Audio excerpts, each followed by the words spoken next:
It's Atlanta's #1 hip-hop station, Hot 107.9 at home for the Ricky Smiley Morning Show. Of course, you know it's your folk, B-High. Radio, shouting, stepping in the building. I got my Memphis 10 partner in the building, man. Skinny Pimp, what's good with it, boss? What it do, B-High? I mean, feeling good, feeling great. I mean, welcome to the A. I mean, what brings you around these pods, big dog? Man, you know, man, I love the A, so I'm around this way. You feel Yes, me? sir. Let's take it straight from the top, though, Skinny. I mean, coming out of that North Memphis, Dixie Holmes. Break down that experience for a player, man.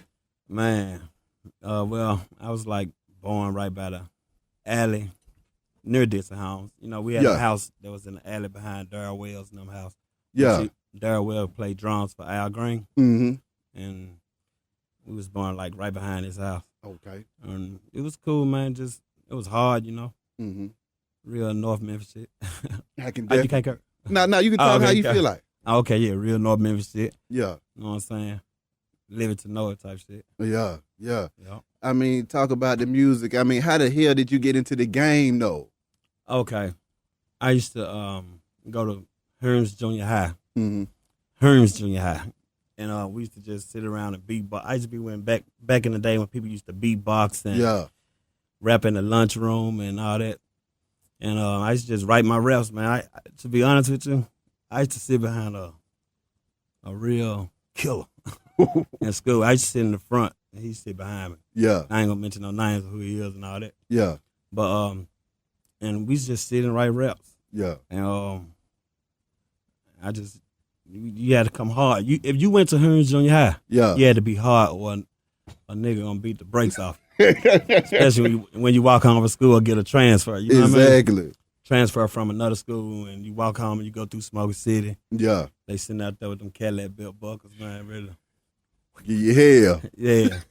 So I just write a lot of stuff that I came up listening to. I mean, being around and listening to different other artists that was before my time, like Ball and G. Yeah. I sit in the projects in the top window and listen to them getting played on the radio. Psycho, Homicide, Ball G, Gangsta Pat, Spanish Fly, all them guys. And I always wanted to be there. That's right. You know, so I got to walk. I mean, what kind of an impact did folks like Ball and G and Squeeky and all them have on you, though, man?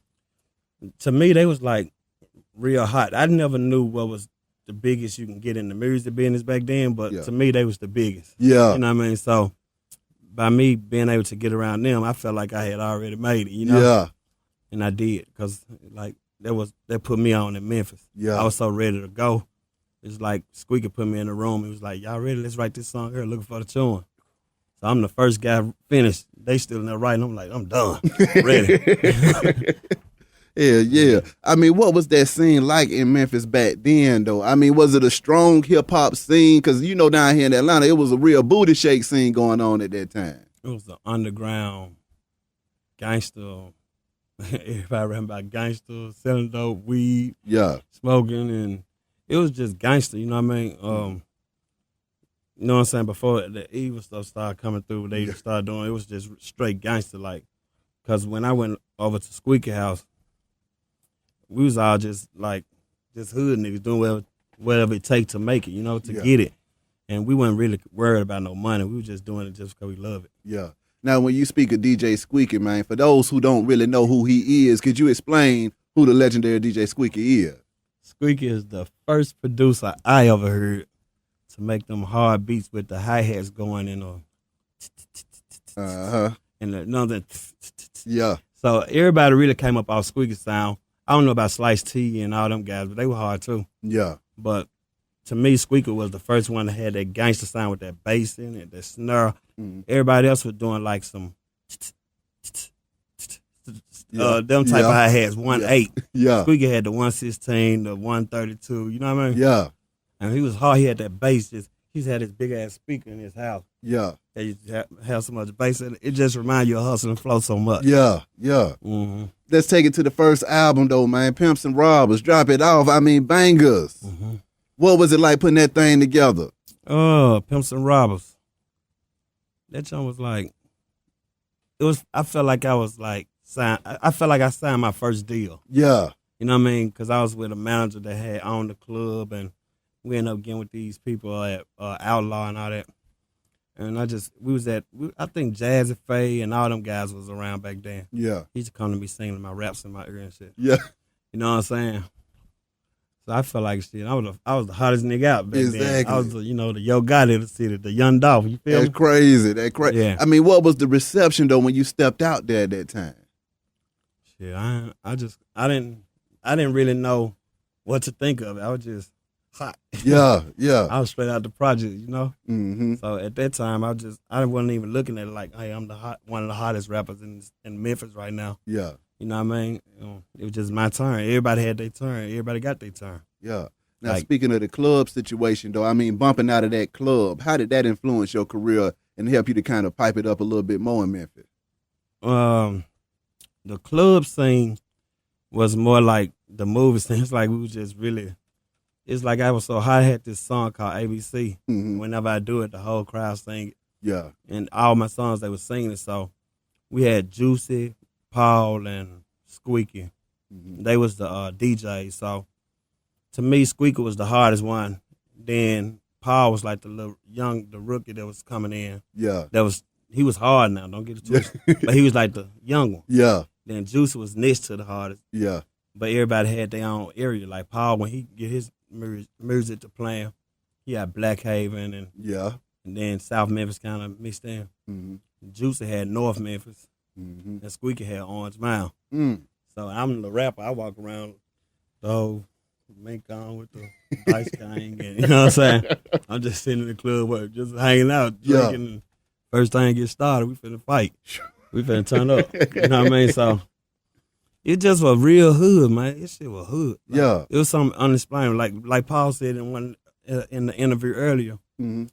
man, we used to be dragging guards and stuff in. They had real shootouts, like at the club, and I used to be guards get shot, we be dragging them in. Are you serious? Mm-hmm. I mean, how was it coming up in that kind of an environment, though? Because you're trying to make this music, but you got this real street life going on at the same time where you could be facing penitentiary time or just the graveyard. That's what made the music. Yeah. Like, we'll just go, so that type of shit happen, we go straight in. Mm-hmm. And going, coming out with it, and people just buying it, you know what I mean? Already.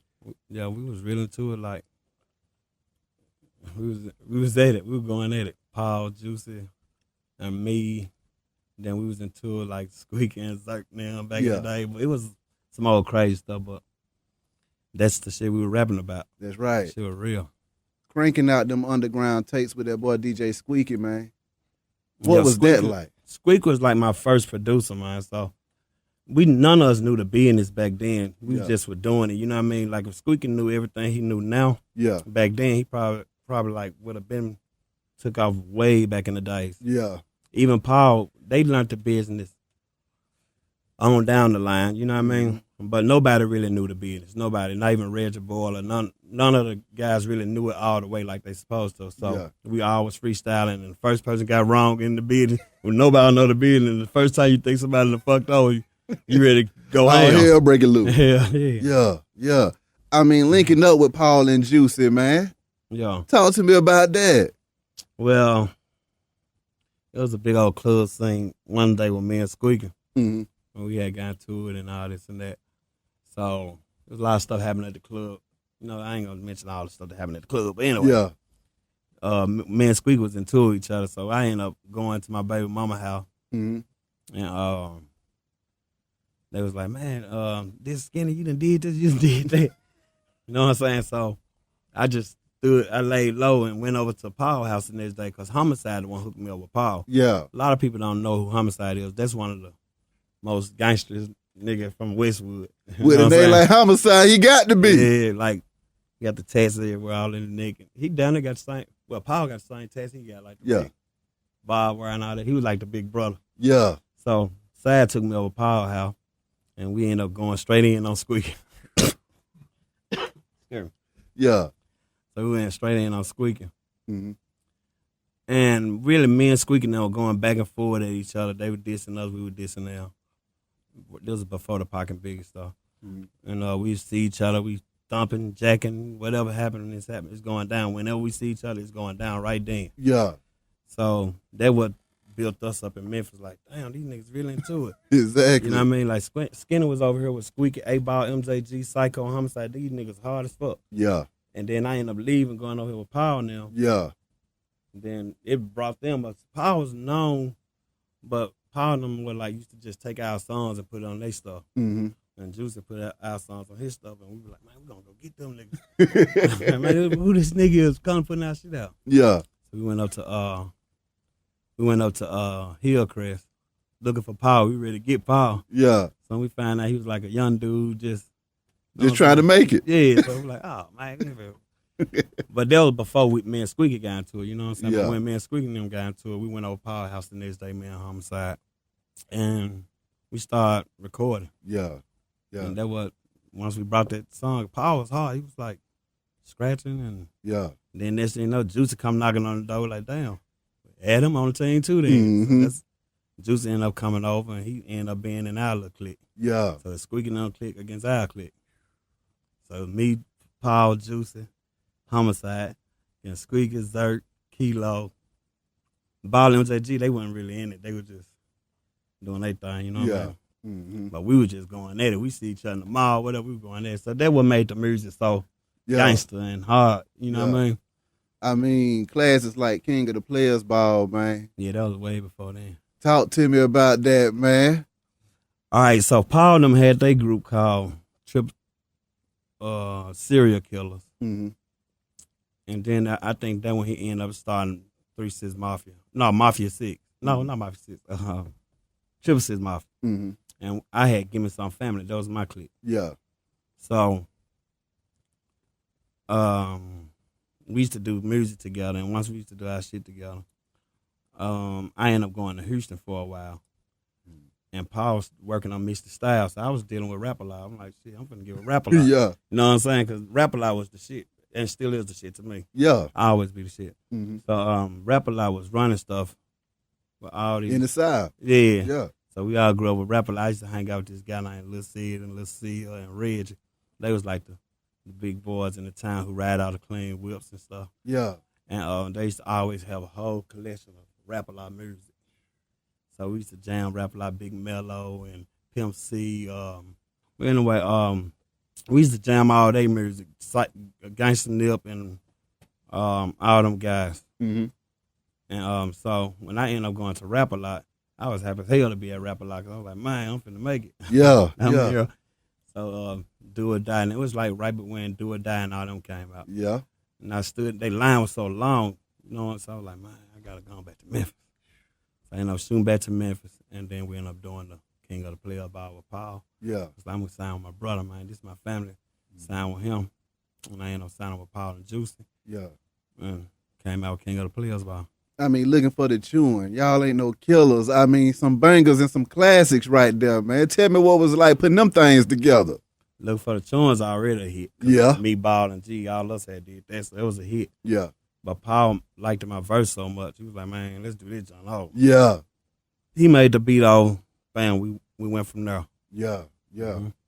Y'all ain't no killers. I used to be a real Tupac fan. Yeah.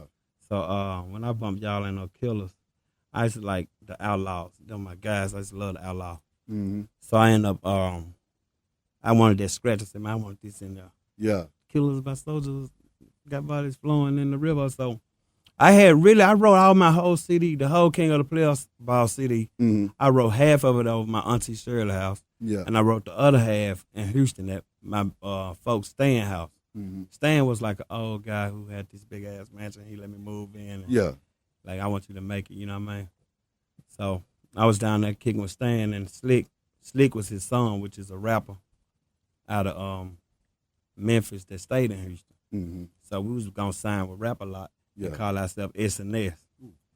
And Pimp C, he wanted to sign me. Yeah. So Pimp C was like, man, boy, y'all come over to my house. So we went over Pimp C house. We didn't know who was gonna go with Rap-A-Lot or Pimp C. Yeah. So we ended up not going with neither one. Mm-hmm. But we was all still cool with everybody, you know? Yeah. I mean, rocking with the Pimp, man. I mean, Pimp C, you know, he was that guy, still is that guy, man. Him was like, what you doing over here, boy? He had the glass off. He was like a real little young dude, but he was cool as hell. He took me and Slick over his house, and he was making this hard ass beat, man.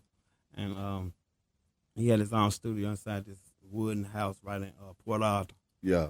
And he was just hanging out. Every time I see Pimp, man, we was just hang out and kick it, man. Him and Bun, you know? Yeah. I mean, One Life to Live, shooting that video, man. I mean, how did you feel when you jumped out there, you know, putting the visual behind the music? One Life to Live, that video there, I was like, my video was like the first video 3 6 Mafia ever shot. Mm-hmm. Because I was hot at the time. I was hotter than the whole group. You know what I mean? Right then, at that point. Because everybody used to think that they were signed to me. You know what I'm saying? Crazy. But we was doing that video the same time Master P was doing his first show. You know what I'm saying? Yeah. And Master P we did a show in Nashville, Club Malibu, before it got burnt down. Master P was riding a tour bus with an ice cream truck following behind him. And we was doing our video. We was in a little private van with the Reapers and all that stuff on it. Yeah. And we ended up doing my video in this old tour penitentiary. Yeah. And they was like, man, we want you to sit in this electric chair, and this shit still had piss at the bottom of that motherfucker. Yeah. It was like a little thing. You still see the pee in that motherfucker.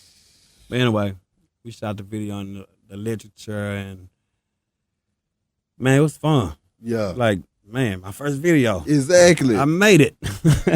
How was Memphis reacting to that when you dropped that though? Stupid crazy. Yeah. I had opened up my record store, and I saw some of the records. I had to get a folder, like about 5 folders. Yeah. And every time, I just $20. I said, you know something, we're going to have all these tapes and CDs. No, tapes. We hit all the tapes and put one right there. Like, somebody come in, man, you got that new skin? Last one. Yeah. Hey, what you want? $30. They would pay whatever for that motherfucker. And right today, they'll pay, like, I still sell signed copies of it, not to be getting over a number. It's just the love of the music. The music. Yeah. I still sell signed copies of that CD right now for like $60. Whew. Some dude trying to offer me $100 for it today. Yeah. That's crazy. I mean, the Rap Dope Game album, man. Oh, man. Talk to me about it. Oh, that album that was recorded with Rap Hustlers, Kill Sign, and all them. It was just a cool album. Just dissing type of shit, but going back and forth power now. Yeah. What was going through your mind though, man, when y'all done all came up in the game together and you look up and now folk got beef? You say when I look up and everybody got beef? Yeah. Well, I really say beef. Rap beef is all right, because niggas be trying to outflow a nigga and go at it with a nigga. Street beef is different. Because once you touch somebody, that's when it begins. Yeah. If you don't put your hands on nobody, everything just going at it. That's right. That's right. Real shit. That's how I been, because that's how I can remember, because we was beefing before Pac and Biggie. So as long as we were going at it, we could just go in at it. But first time somebody hand touch somebody, got real. That's when the fights, the guns, and all that shit go down. Yeah. Back to the Players Ball. Back to the Players Ball. Talk to me about it. That's when, after I felt like people owed me money and this and that, man, I had to get some of my money back. So I had to get up with certain people, man, and put that album out. And that's when I started seeing real money off my music, dealing with Selecto and all them folks. That album was tight, had all my guys. It's like, it made me feel more independent. Yeah. Bringing my own stuff out. And it's so good independent. All my stuff was selling good independent. I sold over like 400,000, not even knowing I sold that money. Crazy. What was it like maneuvering in the game independent though? Hard as hell. Cause me, it's like I didn't really get to learn the business until I started getting older. So me, I always live by the motto, hey, if these niggas ain't finna pay me, man, I don't give a fuck. What kind of contract he got me on? Yeah. I'll let you later. Sue me. I don't give a fuck. Yeah. You know what I mean? That's just the motto I had, because, like, well, I ain't got shit. What you gonna sue me out of? You know what I mean? Sue me. Yeah. So I was living like that for a minute, and I was so used to selling my rights to shit. Like, man, hey, like, this nigga, like, if you put this album out, the shit ain't finna do nothing. But as soon as you say, hey, well, give me $70,000 for it. You give me $70,000, As you know, that motherfucker get to rolling. I'm like, God damn, this nigga made 400,000 on my shit. You see what I'm saying? So then I had to stop doing that shit. So man, fuck this shit. I'm gonna have to just chill out. Yeah. And just think and, make my music for longevity. And exactly. It's all about your rights and saving your publishing and just owning your shit, period. You know what I mean? Sometimes you just gotta go through the struggle. Yeah, yeah. And another thing, when I was just getting this money, I was like just getting this money fast. So it was like bam, bam, bam, just I didn't really learn the business till I got older. Yeah, yeah. So I mean, coming up in the game as a youngster and pretty much growing up in the game at the same time, what are some things that you would do differently if you could go back and switch it up? Man, too much shit. First of all, I wouldn't be going. I'm saying some of my personal shit for my book. I've been saving that money and investing that money back into the music. That's the worst mistake I ever made. It's like a couple of mistakes I made, like starting back from dropping out of school. Yeah. Shit, I would have kept going to school just to a nigga putting this paperwork in your face. You ain't just, oh, fuck what they say. I know what this say. This say 20,000. Okay. You know what I mean? Yeah. And just be able to get a lawyer. You know what I mean? I wasn't even thinking about no lawyer. Yeah. Every artist in the game need a lawyer. You know what I mean? Some kind of way. You don't have to get them until you get to a certain step in the business, like paperwork wise. Yeah. You know what I mean? Then you need your lawyer. Don't read nothing. Yeah. You know what I mean? Don't even look at it. Unless you want to look at it. But me, I'm like a lawyer now. Yeah. I done went through something in the country. Shit, I could tell you out the muzzle. What's in it? Oh, it ain't. Yeah. Send it to Vinny. You know what I mean? My lawyer from down here.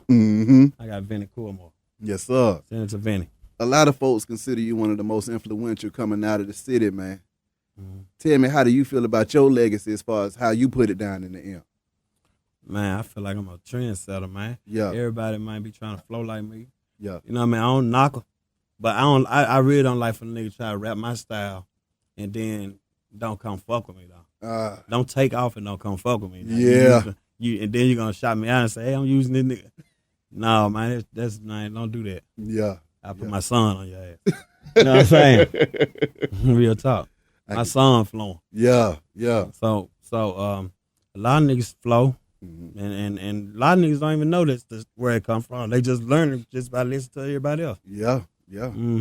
But see, me, I could tell you, I listened to MC Ren. Yeah. MC Ren took it to this much, and I took it from that much and went to that much with it. That's right. If he go, I go, did it? You see what I'm saying? Yeah, so yeah. That's where I really feel like it started from him, and on the singing tip, it started from Marvin Gaye. Yeah. I see some people and I see they don't bother me. Yeah. So mother been flowing, you know what I mean? Yeah. When you think about the history of just the music and the culture in Memphis all together, how do you feel like it has changed from then to now? Oh yeah, they got their own little flows now. I kind of like it though. I ain't gonna lie to you. Yeah. I heard this dude named TP the other day. I was sitting in the studio and we was all hanging out over there. My boy Skywalker in the studio. Yeah. Now, this dude sitting in there, he looked like big. He was just sitting back there waiting on somebody.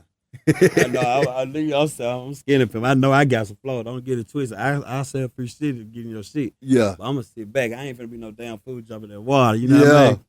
This nigga just go, boom. He just go at you. Yeah. And he had his style, and he wasn't writing shit. Yeah. I like that. These niggas just go in there and drop some shit. But I don't think about it. They just dropping it, then ain't nothing being recorded. Like, what is you doing? Go back there and record this shit. You just did a whole mixtape, bro. You know what I mean? Yeah. So I like the style. I like today's style. I just feel like they just need to do something with it because a lot of niggas tight, but they ain't got that business behind them. That's right. I ain't saying he don't have it behind them, but a lot of rappers be like, okay, what's the next step? They be hard. They pay for their beats. Yeah. But what's the next step? Okay, go get your business license. Go get your tone core account. I'm gonna show y'all be independent with it right quick. Get your numbers up. I'm gonna show y'all get your numbers up. You know? And a lot of these young niggas be trying to get game from me for free. I ain't going. No way. No, some niggas I give you to a certain amount until you say, okay, Pimp, I'm gonna fuck with you. Especially if I know they can afford to take off. You know what I mean? So If they ain't got their game on point, man, don't even come at me like that, man. If you messed up and you trying to learn it, then I might teach you. Yeah. But if I know you got the right boost, you out here blowing all your money on that cushion, all that, whatever, come on, man, give me some of that. Exactly. Real talk. Folks like Gotti, Snooty, Dolph. I mean, how do you feel about the new Memphis raising hell now? Hot. Because, I mean, they putting that thing on the map a little hard, too, yes, man. Sir. Yes, it's sir. like the 90s all over again. Yes, it is. Talk to me about it. Gotti, seeing him just come up from, I used to produce Gotti music when he was a kid, so seeing him just take out like this, like, damn, you know what I mean? Talk to me about that. I mean, seeing a young Gotti, man, and to see the way he done got to now, what goes to your mind when you remember the time? Is I can't wait to sit down with Gotti when I see him. I ain't really seen Gotti in a minute, though, because I'm the type, I don't just go running up behind nobody, you know what I mean? But I respect everybody. Exactly. Real talk, no matter what. So, seeing Gotti being this little coming in the studio, my studio, and this dude, man, had his bankroll like this.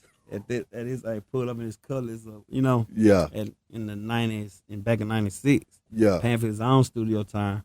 I ain't know how to mix good and all that shit, but I'm like, come on, let's go. Shit, that shit was helping me pay my record store bill. You know? And, you know, Gotti, he cold, man. Yeah. But Dolph, I like Dolph, too. Yeah. Yeah, Dolph here. Yeah. Yeah. I like both of them, man. Snooty. Yeah. I like Snooty style. I think Snooty started that little style everybody doing. That style. Yeah. Yeah. I don't know where it came from, but I think he was the first one I heard do it. That style, they be like down there sound like, what's dude name? Fetty Wap style. Yeah, Fetty. Now, Skinny, when you was doing your music, what was your creative process when you was going in that studio and laying stuff down? My creative process was, like I said, taking the flow long, man. Yeah. Like the bitches be calling me, sometimes they never be talking about shit, just be looking for dick. If I got dick on the track, if it sells a little mama, don't act like you making me bail. I beat up a bitch and I shoot up a nigga, cause I'm so addicted to making them figures. I'm dodging the pen, but I'm dirty as hell. Slanging and banging, but still making mail. Young niggas riding, claim 22, 23, 24, 26 is all this shit. What it is, what it be, look like a lick. Some of these niggas just floss like a bitch. Like just flowing, you know? I just flow. Cold. And me, I just go at it, you know? I just write a lot of flows. So I feel like they're flowing. I was flowing back in the days on tape. Yeah. But we all grew up off MC Ren. Uh-huh. And not just MC Ren. See, I was locked up in juvenile with some niggas from Las Vegas. Yeah. And they were from Donna Street. Yeah. They was doing fed time for burning down the hotel. And they was flowing. Yeah. Just like MC Ren. And I said, them niggas got that from MC Ren. Yeah, yeah. So our teacher, and when I was in juvenile, my teacher, when you go to her class, she'll make you just, all you do, you go in her classroom. I'm locked up now. Yeah. And you sit down, she say, all right, get out your papers. Write me 5 pages or whatever you want. Mm-hmm. They said, no, you come back the next day. Write me 10 pages. Mm-hmm. You know what I'm saying? You're like, damn, yeah. Just writing anything. Yeah. I want to see the shit I wrote. I don't remember what I wrote. Then write me 50 pages. I just started writing me some raps. Fuck this shit. You know what I'm saying? So it just tightened me up, man. Yeah. When you look up, man, and you performing your songs and you flowing, man, and you seeing the crowd going crazy right along with you, man, what was going through your mind when y'all was turning up like that there? Man, that shit was stupid crazy. I was rocking shows with church pants on. MJG too. Yeah. MJG's have his pants way up here. I was like, we were rocking shows with church pants on, bro. And it was just seeing the crowd go crazy, man. I was like, damn. You know what I mean? Yeah. DJ Zerk, he was like one of the guys that started me out. He was like, him and Squeeky were like buddy. Yeah. And like he was like, man, I like this guy. He the one that took me over to Squeaky house and I just went loose, man. But my first show was at Studio G. Yeah. And everybody was gangster walking, going crazy and bam. Shit, man, I was like shocked myself. But Pretty Tony, like he used to be like the neighborhood guy. We used to be in the projects, and he used to pull up in his Benz, and he just jump out and crank it up. We were out there selling dope. We see him jumping out like get books, and we like shit. We want to be like Pretty Tony. Exactly. You know what I'm saying? Pretty Tony just riding the Benz. Yeah. Jumped out. He'll pull anywhere. He'll pull up at the school. Playing him. I'm Pretty Tony. Memphis get booked. Crazy. What are some of your favorite memories from that time, man? Being in the projects, man. Just coming from the projects, man, it was just hard. Everybody in the projects was like family, so yeah. Just learning how to do that shit, man, and being a part of it. That was my favorite part of it. We was so crazy though, cause like Juicy J, he used to put out music on his tape. I used to be like, man, we didn't know the shit. Nobody knows shit. We'd be like, hey, man, Juicy get out shit on his tape. Yeah. Me and 211, the nigga I used to rap with. So we like, man, fuck this shit, man. Let's call this nigga. We sitting out there with a Tic 9 in the project. I don't know where we got the Tic from. We just sitting out there with that bitch in the project. I had a long ass curl dripping everywhere. Yeah. I said, man, call this nigga. I said, hey, man, what's up, Juicy? This Skinny Pimp, man. What the fuck, man? What you doing my shit on your tape? He said, what, man? Man, shit, man, I just put it on there, you know what I'm saying? I said, nigga, man, you need to get some motherfucking money, nigga, off our shit, nigga. He said, man, all right, well, shit, man. What y'all want, man? What y'all want? Hold up, nigga, hold up. I said, two, what you want? We whispering out. Nigga, give us $30. That's how crazy we were. Yeah.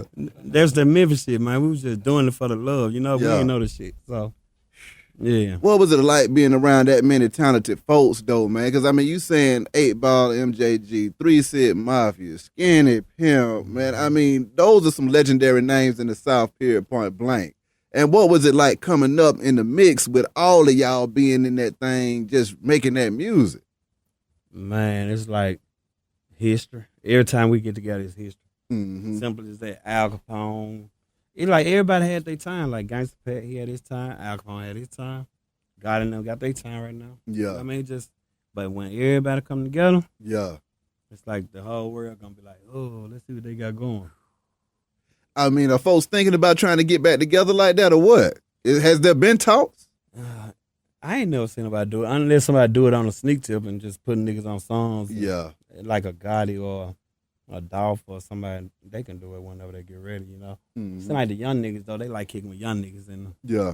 The old niggas like kicking with old niggas. What do you think about that generational divide? Because it's the same thing going on in the A2 where you'll look up, you got the OGs that then kind of pretty much, because at the end of the day, if y'all didn't get busy in Memphis, it wouldn't be no Memphis hip-hop scene, period. So with that being said, on top of that, the young folk, they got to know where they got the style and the game from. Because guess what? Skinny, 3, 6, 8 Ball, Squeeky, they inspired them to get busy. Mm-hmm. What do you think causes that divide between the young and the old, just in the hip-hop community in general? The flow state of change. The flow, it's the same flow, but it's changed. It's different. It's like I was going to do a flow the other day. I was in there with my little cousin, Darion. Mm-hmm. Little Darion said, like, man, Pimp, I'm hard now, man. You got to listen to him. I said, okay. I already checked him out anyway. So he was bumping, but I was finna drop my song, so I'm letting her flowing. Mm-hmm. He said, say that line. Skip, leave some space right there and come in right here with that same flow. Mm-hmm. So piece your flow up right here, and instead of bringing it right behind her, put it right here. Yeah. There's some space being there. So it's some type of little style that they do. Exactly. Mm-hmm. Yes, sir. And it's hard. It's hard as fuck. And they punch in. They say, man, come back and say something different. You can laugh. You ain't got to rap right there. Yeah. You can say something. Yeah. I said, cool. So I'm practicing that little flow, mixing with my shit right now. Already. Mm-hmm. Now, other things outside of hip-hop, what were some of the other endeavors that you thought about getting into or just cranking up yourself? Besides hip-hop, like animation. Mm-hmm. Yeah, I'm trying to do animation and management. Mm-hmm. Well, besides hip-hop. Yeah. Animation. Okay. Movies. I want to do a movie called You Gotta Live It to Know. Mm-hmm. That's really going to break down everything what we was just talking about. Yeah. You know what I mean? I've been writing a book. Mm-hmm. But my main thing is the animation. I'm real good at cartoons. Yeah. What made you decide to get into the animation? Because I was drawing and rapping at the same time. I've been just as good as drawing. I mean, I've been good at drawing as well as rapping. Yeah. Like same shit. So I'm just as good. And when I was young in the 7th grade, I used to do cartoons back then, but it was a different way of doing it. We used to take pictures. We'd draw it and cut it out, take pictures.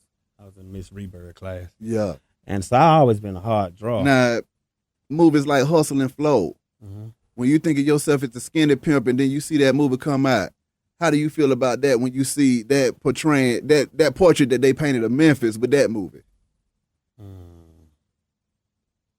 I was mad as hell.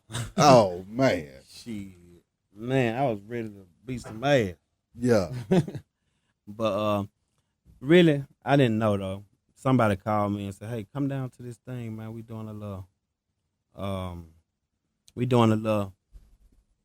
thing called Pimpin' in Memphis. This is my boy named Trey. Yeah. So we doing something called Pimpin' in Memphis. I said, I'm going to come down and check it out. But they had already did an audition for a pimp who want to be a rapper, some shit who want to do an audition. I was like, that's me. But I ain't never would go down there. I was like, fuck it, I was doing some other shit. So when dude got me down there, I started doing the audition. And then I was like, man, these niggas talking about me, this motherfucker. I was mad as hell. Yeah. I was sitting in that motherfucker just trying to scope it out and listen. You know, I know Luda. I grew up, I used to do drops for Luda back when he was Chris Lover and Poon Dad. I know Poon Dad. Yeah. Empress Search. Yeah. You know what I'm saying? So seeing everybody in the movie, I'm like, don't sit back. I'm not saying that he talking about me, you know? Yeah. But I'm just saying, just whoever this guy behind this shit. Yeah. So I was mad as hell. I mean, how the hell did you deal with that anger seeing that stuff, though, when you thinking, hey, man, this my life right here? Lawsuit. Yeah. I went straight to try to put a lawsuit on them folks and, by me being a public figure. Couldn't do nothing. I mean, do you still think about still telling your story, though? Yes, sir. I'm writing it down right now on my phone. Call You Gotta Live It to Know. Now, when you talk about you got to live it to know, I mean, I know you don't want to give away all the goods, but could you give me some of the juice out of there, though, Skinny? That's a lot of juice in that motherfucker. Yeah. It's some drama. It's some funny shit in there. Yeah. It's some hard living shit. It's some real evil shit.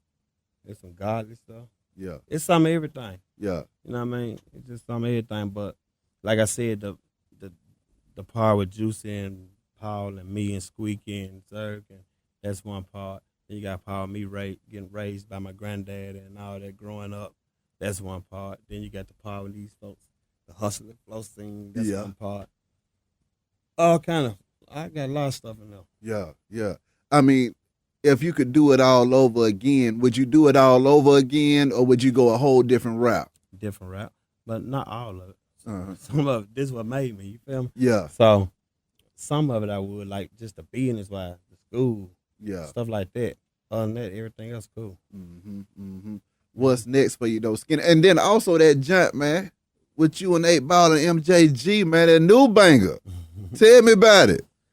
I had this investor guy, man. He's a big fan of Midnight Hoes. Yeah. And he was like, he always used to tell me, man, you need to do that Midnight Hoes, though.